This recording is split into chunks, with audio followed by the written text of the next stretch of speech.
right, what's happening, everybody? All right. Last training camp practice in a lot of ways. But over the last month, a couple of things that came to mind as I was driving in thinking. Really appreciated the fans that came to see us over the last month. For the players, I thought the new parts of the facility was really effective for them. And knowing from locker room to training room to the things that they needed, like tip my cap to Josh on that to make sure he provided that.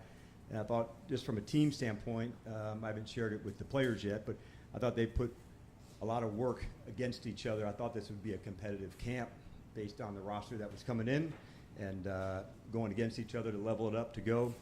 So I was pleased with that. We have a unique practice format today, so I'm glad you guys are here to watch. We have the NFL officials here, and we're also going to work a ton of situations today. It's really, you've heard us talk like winning time moments and how we do that. Just for an example, last season alone, we had 13 one-score games. We had around 20 or so, maybe 20 plus, 2-minute at the end of the halves, 17 or 18 2-minutes at the end of the game, counting either an offense or a defense. And so today you'll see us compete against ourselves, go against the clock, work different scenarios, and really try to pressure test ourselves to see, can that threshold be even lower? Can you get on the ball that much quicker? And so I'm kind of pumped to give that a go. This is the first time I'll be doing that with the entire NFL officiating crew and working these situations and the clock. So we do them at joint practices, but to have everybody here for one of just our practices, it's pretty cool. So we're going to really lean into that hard today in preparation really for the year to pressure test ourselves. Can we even get sharper? It's such a big part of what we do. We have a lot of confidence in those spaces, so let's test ourselves a little further today. All that said, get rocking with you guys. Sure, what do you want to discuss?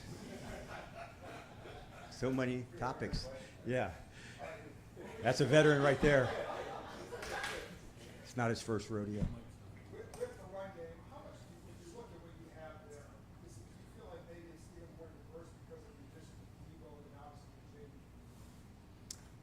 That for sure, and we've really added into the line too, John. And so we've wanted to dig in to say what are some of the most effective things, from the line in terms of how we would use guys, which guys can pull and trap and do that. So adding some of the gap schemes to what we've done has been a big deal. And so we haven't had everybody all together, doing it all the time, but I'm pleased with the progress we're making. And you're right, when you do add Jaden into it, now it can be defending all 11, a good bit of the time. And so that definitely changes the math, from the defensive standpoint. But I think it's all around. I'm seeing the physicality of the receivers, downfield blocking. So by no means are we there all the way, but it does take a while to develop that, and I like where we're headed.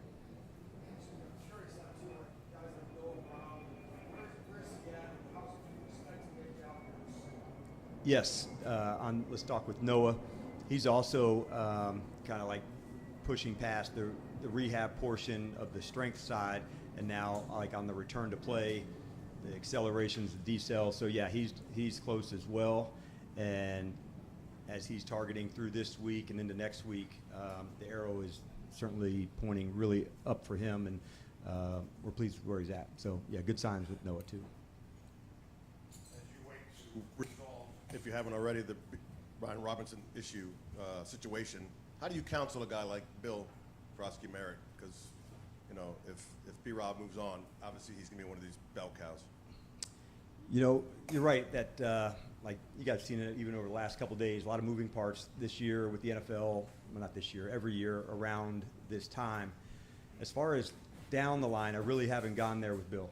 And I really wanted to make sure, man, let's just dig in and like be present into this, and knowing I'll let down the road work from there. But this time of year is always funky for players, and the message I had told them yesterday, I know this is a difficult week, and I encourage them, don't think about next week this week. It's not going to help you perform better this week.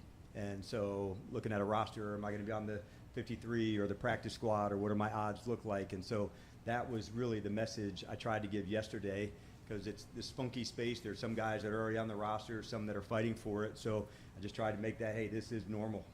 Like everybody has these same emotions, but can we bring it back to be grounded and present into what we're now? So I haven't gone too far ahead with Bill or many of the other players just yet. I think with the schedule, we'll talk to you after Saturday's game. What will you guys, you certainly have an idea of who you want to keep. Right.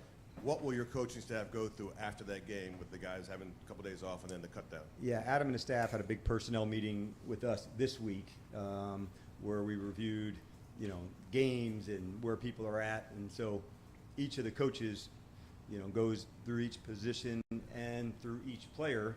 And it's helpful, because you're not in every meeting room. You're not, in every spot. So we did have that this week. And then this week we'll have some more evaluations. And then Adam, will huddle everybody up as well. And then think of the two spaces of the 53 and the 70.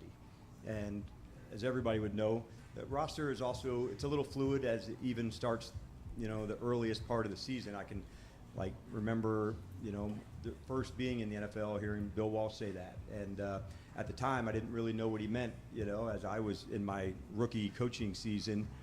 But now, 25 years later, I get it. And it's still pretty true today, of how that works.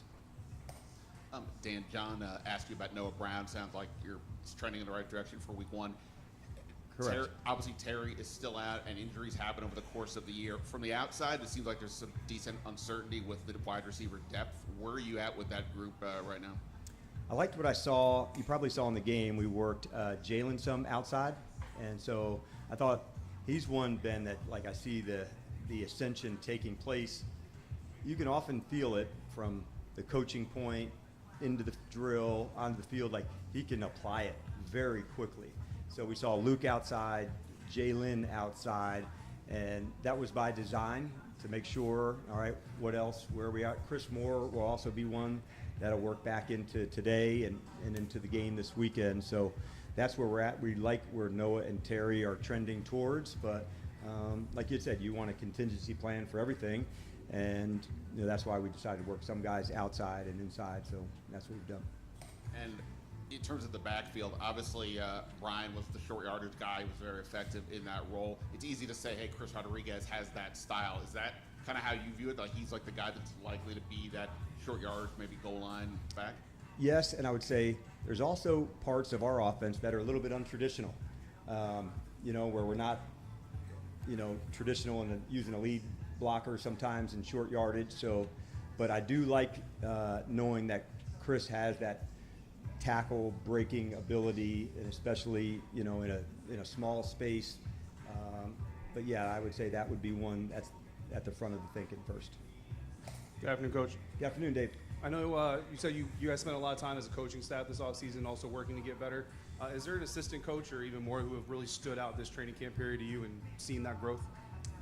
Probably the highlight for me, and not to highlight one, but people going into new roles during the burgundy and gold scrimmage for us. So Cliff and Joe were in the head coaching roles. It was Brian and Jason and Tommy Donatel into new spots. So that 2-day window provided a lot. And it was really cool to see people step into new spots. Shane Tobe is one as a line coach, man, he's on it. And so to use that as an example, along with others, it was helpful for me to see that we got a big, deep crew, and the succession planning of who's here and what they could do. You have to test that as well. And so that was an effective 2 days for us. And for talking to Quan Martin before he got the preseason action this last Monday night, I know for him, getting those first game reps and hits on those shoulders was a big moment for him. To see him kind of just go for it and not really be hesitant and then come out of it obviously clean. How important is that for you, but then also for the player? For those of us that know Quan, did you really think he'd hesitate? And he is as tough as it gets. But I did talk to him before the game, and he was excited, and we wanted to have that moment before the regular season to make sure the contact, and for anybody who's coming back from an injury or a surgery, there is that first hit, jitters, okay, this is normal, this is how it's supposed to feel. So it was an important part of it. But if you saw maybe on the tackle that he made down on the 1 yard line, there was not an ounce of hesitation or finish about him, but he has quietly also become really one of the leaders around here. And you've heard us talk about developing leaders. I think Quan might be up near the top of that. You hear us talk about, you know, a Revo or Tress or somebody that had this established leadership, and now my job is to see the leaders in others, and Quan's somebody that comes to mind in my mind on that. Like, he is definitely becoming a voice here that is really strong and very well heard in the locker room. Hey, Coach, so last day of training camp, and I think I asked you this question last year as well on the last day of training camp. Oh my gosh, I got to go get the transcript. Which is there anything keeping you up at night right now? I mean, there's always room for improvement all the time on everything, right? But is there anything that you're like, man, I wish we could have nailed that during camp? Yeah, it's funny like that. The things that are going good don't keep you up at night. It's the things that you're struggling with and stressed about to go. So this time of year, it's the roster and giving insight to Adam and to his team to make sure we're nailing it, the right playing time at a practice or a game for the evaluations to get there. Fortunately, we've hit a lot of the things that stressed me out. Is the team ready for these end of game moments? And so last year we were new together, and so it was also new for me communicating with Cliff and Joe and Larry in game. We're going to go for here on fourth if it gets to 1, 2, or 3. So for me, having another lap at that all through camp, that's been good. So my biggest stressor is just providing the right information, getting the right looks, and it'll be a tough team for the 53. Tough decisions for sure, but as a coach, that's also what you want, to say, man, these are some really tough decisions. And so I'm definitely looking at those, and that's what's keeping me up. And you mentioned that yesterday you talked about the different displays of brotherhood that you saw on Monday night. And Jaden shared with us about getting the ball, the Yes. touchdown ball for Bill, and he said that Zach and Terry did the same thing for him. Who did?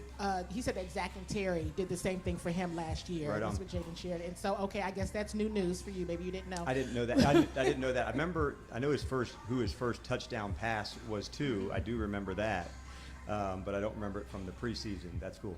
And so, but witnessing what you did, watch Jaden do that for Bill, how did that make you feel as the head coach?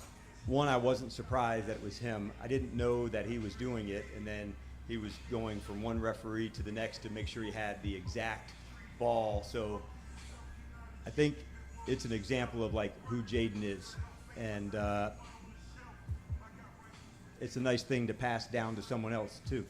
You know, hopefully, you know, Bill can put himself into that spot one day. And those are the things from players to players, peer to peer. When you see it, you just know what it looks like. And I saw a lot of it in the game. I saw, like I said, Jonathan Jones in a rain jacket on the sideline coaching guys up. So the environment that we've created here through the players is like, one, like, can they really push it to be excellent? But there's also just random acts like that. Like, Jade's an exceptionally good dude, and so like he wasn't going to miss that moment. It had nothing to do with teaching Bill. He was just like wanting to celebrate with him. So there were a lot of people that would have done it, but I'm not surprised it was him. It was so clear that he remembered that moment, and I think that's a cool way to pay it forward, and hopefully another person who's a rookie can pass it on to another rookie as a yearly tradition. That's pretty cool. Hey, Coach, in looking back at the second game a little bit on defense as far as the containment around the edges, what did you see there? Burrow can be a tough one to get down. Like, he is real athletic in the pocket and out. I did like the finish, Donna, on one of the sacks where the coverage downfield had to be strong too, because if he escapes and throws it down the field and you're looking at the quarterback, you got trouble. The other one that came back as a foul was on Wise. And on that one, just for like the knowledge of it, where he had grabbed Burrow, when you're inside the tackle box, the horse collar foul is legal. When the quarterback leaves that tackle box, even if you had control in, when he leaves the tackle box, the horse collar rule goes back into effect. So that was like a little bit of a tricky one to go. But I thought early on I felt it better than later into the rushes. I thought Andre Jones had some good later. But as far as containment goes, Joe's a problem in a lot of ways. He's super challenging to coach against. But we knew he'd be moving around in the pocket to remain a passer, and that's certainly what he did. All right, thanks, everybody. See you out there.